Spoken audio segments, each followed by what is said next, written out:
നിങ്ങളുടെ favourite shows ഇനി ഒരിക്കലും മിസ്സാവില്ല. ഇപ്പോൾ C5 കാണും നിങ്ങളുടെ ഫേവറേറ്റ് ഷോസ് തികച്ചും സൗജന്യമായി.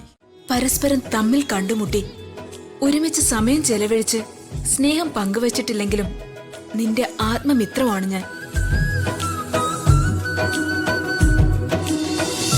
ഋതിക മേഡത്തിന്റെ മനസ്സ് മാറ്റാൻ ഇനി ഏത് ശക്തിക്കാ സാധ്യമാവുക?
പ്രിയപ്പെട്ട ഋതികയ്ക്ക് ഞാൻ ആരാണെന്ന് സംശയം എല്ലാ പിറന്നാൾ ദിവസവും ബർത്ത്ഡേ ഗ്രീറ്റിംഗ് ലഭിക്കുമ്പോ നിനക്കുണ്ടാവൂന്ന് എനിക്ക് നന്നായിട്ട് അറിയാം. നിന്റെ ഹൃദയത്തിൽ എവിടെയോ ഒരു കോണില് നീ അറിയാതെ ഞാനുമുണ്ട്. നിലാ വെളിച്ചമായി നിന്നെ ഭൂമിയിലേക്ക് അയച്ച പൂർണ്ണ ചന്ദ്രനാണ് ഞാൻ.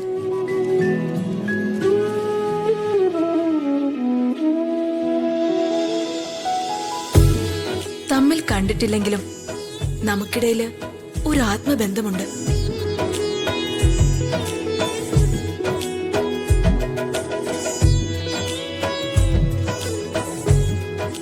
പരസ്പരം തമ്മിൽ കണ്ടുമുട്ടി ഒരുമിച്ച് സമയം ചെലവഴിച്ച് സ്നേഹം പങ്കുവച്ചിട്ടില്ലെങ്കിലും നിന്റെ ആത്മമിത്രമാണ് ഞാൻ.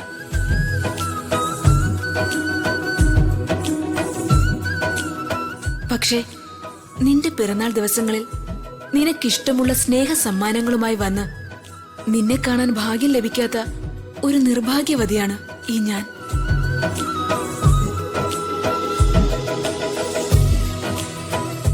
ഞാൻ എഴുതുന്ന ഓരോ വാക്കുകളും നിനക്ക് ആശീർവാദങ്ങളാകട്ടെ എന്ന് ഞാൻ പ്രാർത്ഥിക്കുന്നു.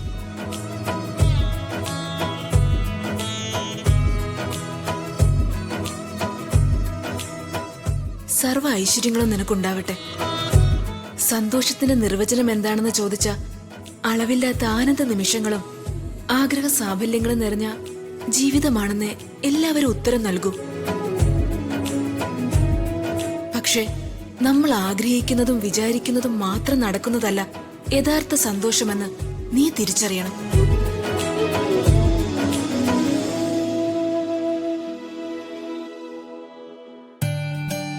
നമ്മളെ സ്നേഹിക്കുന്നവരെയും നമുക്ക് ചുറ്റുമുള്ളവരെയും നമ്മളാൽ കഴിയുന്ന വിധം സന്തോഷിപ്പിക്കാൻ നമുക്ക് കഴിഞ്ഞാൽ അതായിരിക്കും ശാശ്വതമായ സന്തോഷം. ആ സന്തോഷം എന്നും നിലനിൽക്കും.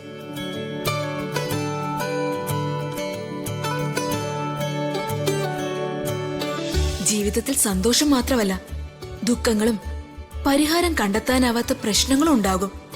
ജീവിതത്തിൽ എപ്പോഴെങ്കിലും ദുഃഖത്തിന്റെ കാർമേഘങ്ങൾ വന്നു മൂടിയാൽ പരിഹരിക്കാനാകാത്ത പ്രശ്നങ്ങൾ നിന്റെ മുന്നിൽ നിരനിരയായി വന്നു നിന്നാൽ നിന്റെ മനസ്സ് നിരാശ കൊണ്ട് നിറഞ്ഞേക്കാം.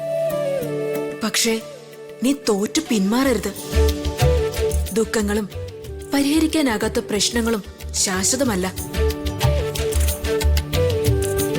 സാഹചര്യങ്ങളോട് പോരാടാൻ നീ പഠിക്കണം.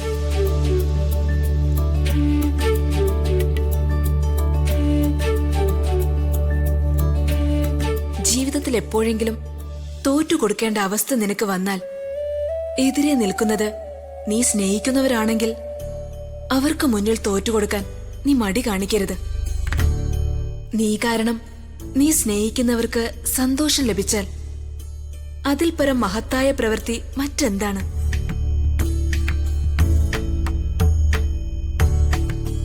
എന്റെ ഈ വാക്കുകൾ ജീവിതത്തിൽ എപ്പോഴെങ്കിലും നിനക്ക് ഉപകാരപ്പെടുമെന്ന് ഞാൻ വിശ്വസിക്കുന്നു.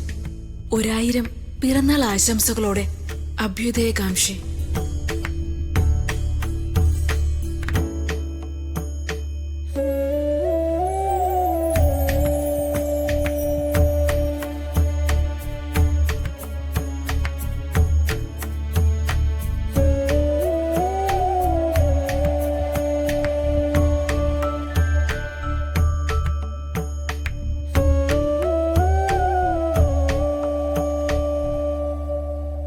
ചിലപ്പോ ഇതായിരിക്കും ഇപ്പോഴത്തെ എന്റെ എല്ലാ പ്രശ്നങ്ങൾക്കുമുള്ള ഉത്തരം.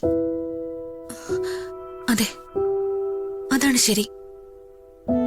എനിക്ക് ഈ വിവാഹത്തിന് താല്പര്യമില്ലെങ്കിലും എന്റെ അച്ഛന്റെ തീരുമാനം ഞാൻ അനുസരിക്കണം.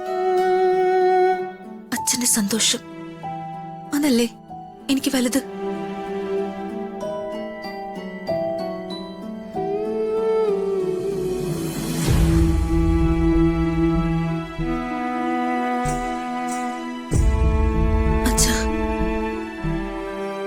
വിവാഹം നടക്കണമെന്നല്ലേ അച്ഛൻ ആഗ്രഹിക്കുന്നത്?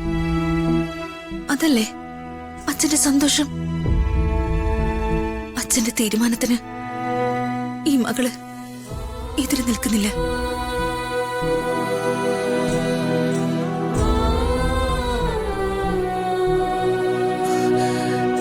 അച്ഛൻ തീരുമാനിച്ചുറപ്പിച്ച എൻഗേജ്മെന്റിന്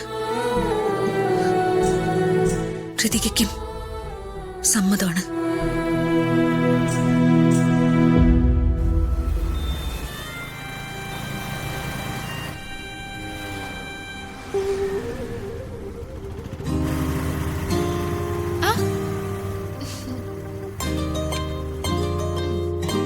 രമ്യ, അണിഞ്ഞൊരുങ്ങിയത് എങ്ങോട്ടാ? വലിയ സന്തോഷത്തിലാണല്ലോ നീ. അതെ, ഞാൻ നല്ല സന്തോഷത്തിലാ. നമ്മുടെ ഋതികയില്ലേ, മന്ത്രിയുടെ മോള്, ആളുടെ വിവാഹ നിശ്ചയം ഇന്ന്. അങ്ങോട്ട് പോവാ. അല്ല, ആ പെണ്ണ് നിന്റെ ആജന്മ ശത്രുവല്ലേ, പിന്നെ എന്തിനാ അവളുടെ നിശ്ചയത്തിന് പോകുന്നേ? അവളെന്നോ? ദേ, ഋതിക ഒരു മന്ത്രിയുടെ മകളല്ലേ. കുറച്ച് മര്യാദയൊക്കെ സംസാരത്തിലാവാം കേട്ടോ. ഡേ രമ്യ, നീ തന്നെയാണ് ഈ സംസാരിക്കുന്നേ? നിനക്ക് എന്താ പറ്റിയേ? നിങ്ങൾ കീരിയും പാമ്പും ആയിരുന്നല്ലോ, ഇപ്പൊ എന്താ ഒരു മാറ്റം? ആ, അതൊക്കെ മാറി. ഡൗൺലോഡ് ചെയ്യൂ C5 ആപ്പ്. കാണൂ എല്ലാ എപ്പിസോഡുകളും സൗജന്യമായി.